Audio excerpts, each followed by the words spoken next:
Venezuela had the potential to become far wealthier than Dubai, perhaps even 10 times richer. Yet a series of poor decisions made it vulnerable, allowing the United States to gain influence with surprising ease. What makes this story shocking is Venezuela's natural advantage. The country holds the largest proven oil reserves on Earth, around 303 billion barrels. Arabia and Russia combined. In fact, by the late 1990s, Venezuela was already producing over 3 million barrels of oil per day. So where did everything go wrong? The core mistake was overdependence on oil. Instead of building infrastructure, developing manufacturing, or diversifying the economy, the government relied almost entirely on a single resource. Venezuela became the economic equivalent of a household surviving on just one paycheck. When nearly 95% of national income comes from oil, corruption becomes difficult to control. In 2002, this problem exploded. The government abruptly fired 18,000 engineers from PDVSA, the state-owned oil company. Overnight, almost 40% of the country's technical expertise disappeared, replaced by politically loyal but inexperienced individuals. After that, the decline accelerated. Unlike Saudi Arabia's easy-to-process oil, Venezuela's crude is heavy and complex. It requires chemical treatment, advanced equipment, and constant maintenance. Producing and refining it is extremely expensive. Despite this reality, oil profits were diverted into politics instead of reinvestment. Subsidies were reduced, machinery aged, maintenance stopped, and one by one, oil facilities shut down. By 2014,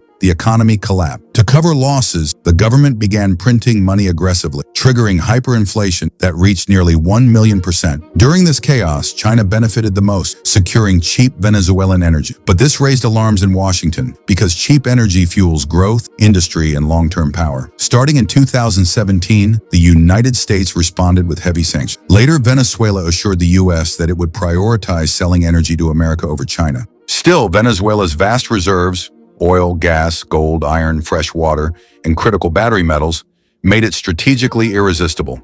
From Washington's perspective, direct control promised long-term leverage. If that control is fully established, the consequences could be massive. Oil production could rise from around 1 million barrels per day to more than 3 million. This would increase global supply and give the U.S. greater influence over inflation. At the same time, China would be forced to rely on more expensive energy, raising costs for AI development, semiconductor manufacturing, and infrastructure expansion. This is not just a story about oil. It is a story about power, priorities, and the price of putting all your wealth in one basket.